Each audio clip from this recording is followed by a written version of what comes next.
Hi, it's Lily. Happy Tuesday. How are you? 皆さんお元気ですか？今回は英語だったり日本語に関してよく聞かれる質問にお答えしたいと思います。アメリカ人だけどずっと日本に住んでいるので、何語で考えてるの？家族とは何語で話すの？などなど、こういった質問結構聞かれます。今回はこのような一番聞かれる質問をまとめてお答えしたいと思います。リオとスパイス、ここにね、彼らの大好きなね、毛布を置けば来るかなと思って置いてるんですけど、後で登場するかもしれません。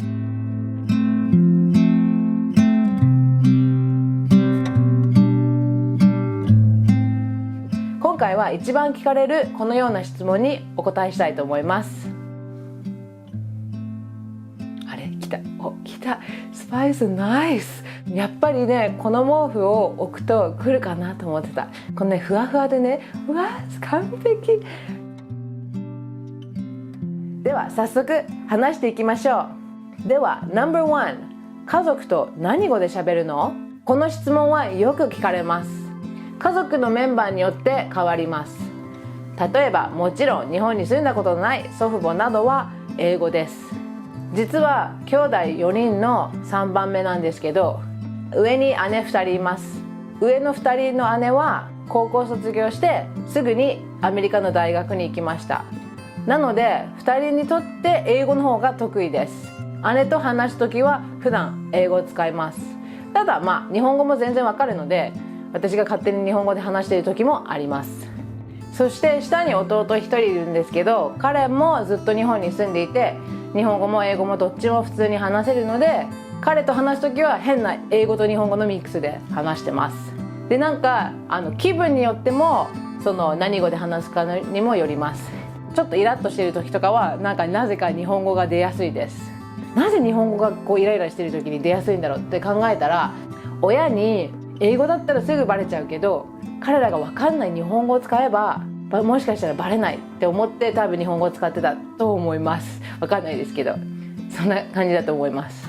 では No.2、 何語で考えるの？とよく聞かれます。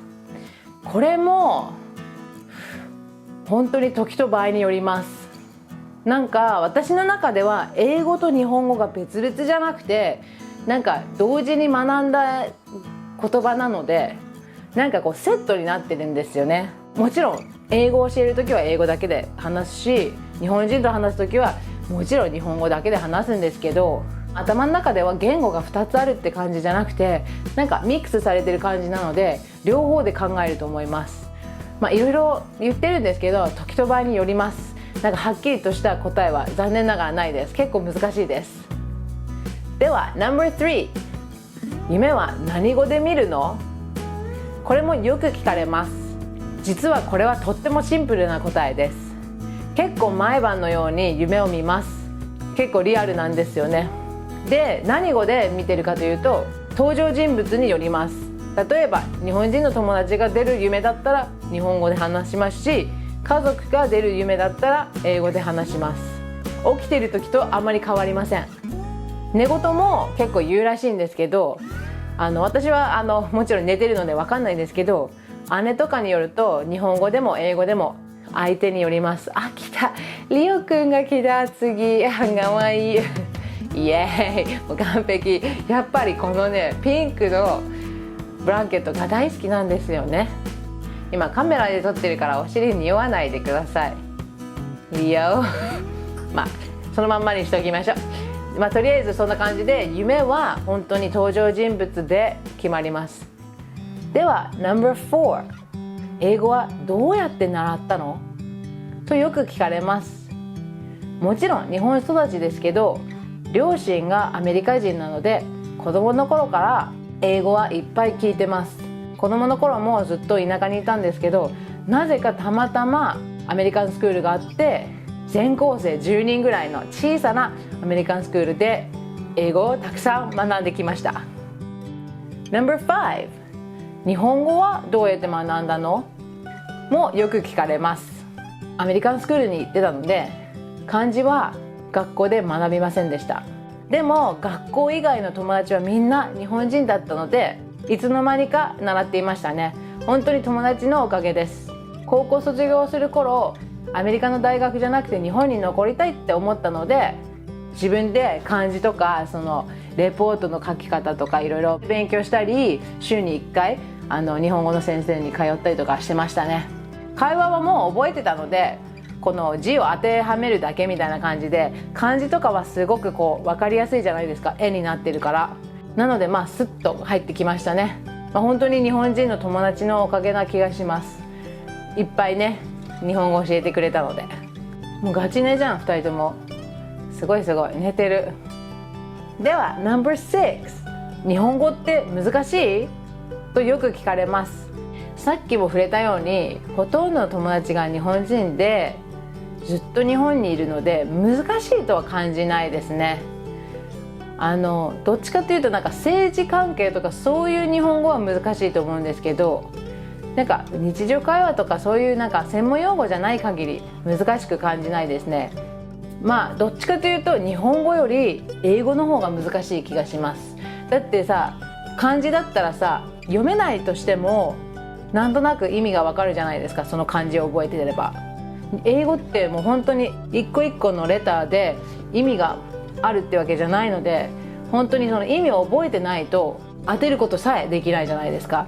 もう本当に苦手です、綴りは。なので漢字とか日本語の方がそういう意味では簡単な気がします。で、最後に、漢字読めるの？ってよく聞かれます。読めない時は読めないし、読める時はちゃんと読めます。基本的に読めます。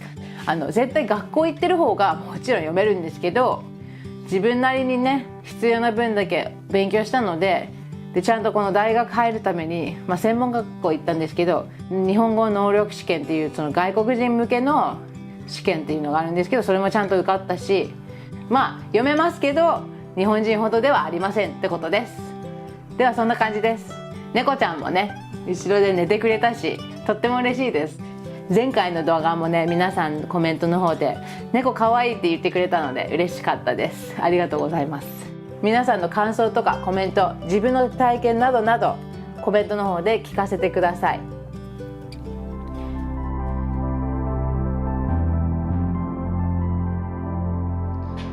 これから豆乳作ります。今日は豆乳を使った大好きな最近ハマってるスイーツ作りたいんですけど、豆乳を買うのがめんどくさかったし、最近なるべくね、全部自分で作りたいので、今日初めて豆乳を作りたいと思います。で、その豆乳を使った最近ハマっているデザートを作りたいと思います。ちょっと皆さんにお見せしたいので、Let's go!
では早速いただきます。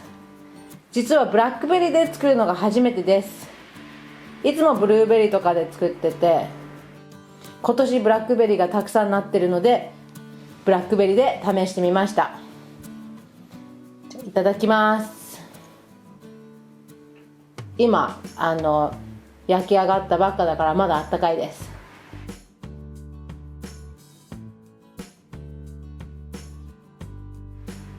美味しい。ラズベリーの酸っぱさがちょっと残ってるし、でもケーキの甘さもいい感じにね、ちょうど調和してる感じなのでめちゃくちゃ大成功です。イエイ。作ってみたい方は詳細の方にレシピ書いとくので、ぜひぜひチェックしてみてください。美味しい。